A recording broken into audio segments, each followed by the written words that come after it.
78వ స్వాతంత్ర దినోత్సవం సందర్భంగా పోలీస్ పరేడ్ గ్రౌండ్స్ కరీంనగర్ జిల్లాలో తెలంగాణ ఐటీ శాఖ మంత్రి వర్యులు దుద్దిల్ల శ్రీధర్ బాబు గారు స్వాతంత్ర దినోత్సవం సందర్భంగా కరీంనగర్ జిల్లాలోని అభివృద్ధి సంక్షేమ పథకాలు, ఇందిరమ్మ గ్రామ సభలు, మహిళలకు ఆర్టీసీ బస్సుల్లో ఉచిత ప్రయాణ సౌకర్యం, రాజీవ్ ఆరోగ్యశ్రీ పథకం మరింత పకడ్బందీగా అమలు చేయడం,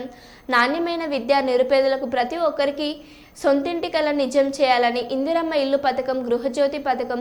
రైతు భరోసా, రైతు రుణమాఫీ, రైతు బీమా, అమ్మ ఆదర్శ పాఠశాలలు, మహాత్మా గాంధీ జాతీయ గ్రామీణ ఉపాధి హామీ పథకం ద్వారా జాబ్ కార్డులు జారీ చేయడం జరిగింది. బ్యాంకు లింకేజ్ కింద బ్యాంకు రుణాలను ఇప్పించడం జరిగింది. ఇందిర మహిళా శక్తి పథకం ద్వారా వృద్ధులు, వితంతువులు, వికలాంగులు పింఛన్లు అందజేయుచున్న వివిధ పథకాలు అమలుపై ప్రసంగించి వివిధ పాఠశాల మరియు పోలీస్ శాఖ వారి సాంస్కృతిక కార్యక్రమాలు తిలకించారు.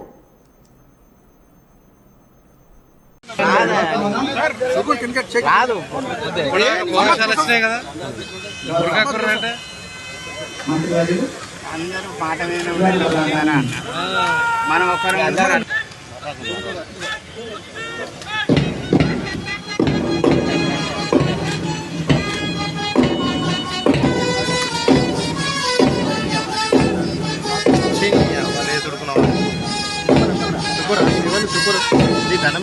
అట్లా నేను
తలపంచబోడు మన తిరుగువాడు పుడతారు వేల వీరులే ఒక్క వీరుడే ఒలిగి కాలు చింది ఒకసారి కాదు సార్లు మళ్ళీ పుడతాడు అతడు